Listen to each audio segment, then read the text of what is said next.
কলকাতার আরজিকর মেডিকেল কলেজে এক চিকিৎসক পড়ুয়াকে ধর্ষণ এবং খুনের ঘটনার 1 বছরও কাটেনি। এবার দক্ষিণ কলকাতার একটি আইন কলেজে এক ছাত্রীকে ধর্ষণের অভিযোগ উঠেছে। ধর্ষণের অভিযোগে গ্রেফতার করা হয়েছে 3 জনকে। তার মধ্যে একজন কলেজের প্রাক্তনী এবং বর্তমান কর্মী, আর 2 জন এখনো কলেজ পড়ুয়া। এই 3 জনেরই তৃণমূল যোগ প্রকাশ্যে এসেছে। তারপরেই সরব বিরোধীরা। পশ্চিমবঙ্গের শাসক দল মেনে নিয়েছে মূল অভিযুক্ত তৃণমূলের সঙ্গে যুক্ত ছিল, তবে এও জানিয়েছে এখন কোনো পদে নেই তারা। সেই সঙ্গে ঘটনায় দোষীদের কড়া সাজার দাবি করেছে তৃণমূল। ধর্ষণের এই ঘটনার বিরুদ্ধে রাজনৈতিক উদ্দেশ্য নিয়ে চলছে তাদের দাবি। বুধবার কসবা থানায় অভিযোগ দায়ের করে এক নির্যাতিতা। তার মেডিকেল পরীক্ষা হয়। নির্যাতিতার অভিযোগের ভিত্তিতে এফআইআর দায়ের করে তদন্ত শুরু করে পুলিশ। বৃহস্পতিবার একে একে ধরা পড়ে অভিযুক্ত 3 জন। এই ঘটনায় পুলিশের সক্রিয়তার কথা তুলে ধরেছে রাজ্যের নারী ও শিশু কল্যাণ মন্ত্রী শশী পাজা। পশ্চিমবঙ্গ সরকার নারী নির্যাতনে দোষীদের শাস্তির জন্য বিল এনেছে বলে তাদের দাবি। তবে বিরোধীরা যদিও এসব শুনতে নারাজ। শুক্রবার ওই ল কলেজের সামনে বিক্ষোভ দেখায় বিজেপি এবং কংগ্রেস। বাম ছাত্র সংগঠন এসএফআই এর দাবি, সাউথ কলকাতা ল কলেজকে কেন্দ্র করে অপরাধ চক্র চালিয়ে যাচ্ছে তৃণমূল ছাত্র পরিষদ। পুলিশ প্রশাসন সবাই চুপ রয়েছে। ইতিমধ্যে আরজিকর মেডিকেল কলেজে ঘটনার 1 বছর কাটতে না কাটতেই ল কলেজে 3 জন মিলে তরুণীকে ধর্ষণ করে এমনটা অভিযোগ উঠে এসেছে। জানা যায় বুধবার 25শে জুন এই ঘটনার পর নির্যাতিতা তরুণী কসবা থানায় লিখিত অভিযোগ দায়ের করে। তার শারীরিক পরীক্ষা করা হয় এবং ন্যাশনাল মেডিকেল কলেজ থেকে সমস্ত তথ্য বেরিয়ে আসে।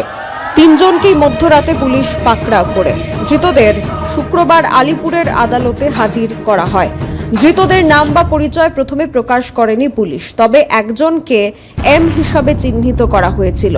সূত্রের খবর, সে তৃণমূল ছাত্র পরিষদের সঙ্গে যুক্ত। বাকি 2 ধৃতকে জে এবং পি হিসাবে চিহ্নিত করা হয়েছিল, কিন্তু পরে ধৃতদের নাম প্রকাশ্যে আসে। অন্যতম অভিযুক্ত হিসাবে এম এর নাম উঠে এসেছে।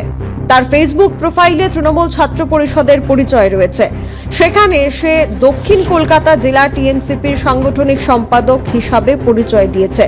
অভিযোগ, বাকি 2 ধৃত টিএমসিপির সঙ্গে সক্রিয়ভাবে যুক্ত। কলেজের অধ্যক্ষ নয়না চট্টোপাধ্যায় জানিয়েছেন, অভিযুক্তদের একজন ওই কলেজের অস্থায়ী কর্মী হিসাবেও কাজ করতেন। Bureau report, social Bangla. Bagbari Lembucherra স্থিত Rajarshi college of education and skill Tripura সরকারের অনুমোদিত এবং ত্রিপুরা বিশ্ববিদ্যালয় দ্বারা এফিলিয়েটেড একটি ইংলিশ মিডিয়াম কলেজ, যেখানে ছাত্রছাত্রীদের যাতায়াতের জন্য রয়েছে বাসের সুবিধা। সবুজ প্রকৃতির মাঝে উন্নত এবং গুণগত মানের শিক্ষা ব্যবস্থার সুযোগ সুবিধা রয়েছে এই কলেজে। এই কলেজে ছাত্রছাত্রীদের অল ইন্ডিয়া কম্পিটিটিভ এক্সামের জন্য বিনামূল্যে প্রশিক্ষণ দেওয়া হয় এবং প্রত্যেক ছাত্রছাত্রীদের জন্য রয়েছে আলাদা মেন্টর এবং স্মার্ট ক্লাসের সুযোগ সুবিধা, যেখানে ছাত্রছাত্রীদের প্রত্যেকটি বিষয়ে খুব ভালোভাবে গাইড করা হয়। পড়াশোনায় হেল্পের জন্য রয়েছে লাইব্রেরির ব্যবস্থাও। Rajarshi college of education and skill মহাবিদ্যালয়ে ছাত্রছাত্রীদের mathematics, botany, zoology, physiology, geography, English, Kokborok, political science, history, education, philosophy ইত্যাদি সাবজেক্টগুলোর ওপর প্রশিক্ষণ দেওয়া হয়। সবুজ প্রকৃতির মাঝে উন্নত এবং গুণগত মানের শিক্ষা ব্যবস্থার সুযোগ সুবিধা নেওয়ার জন্য আর দেরি না করে আজই চলে আসুন Rajarshi college of education and skill. আমাদের ঠিকানা বাগবাড়ি, লেম্বুছড়া, আগরতলা, ত্রিপুরা। Phone number 9873673875।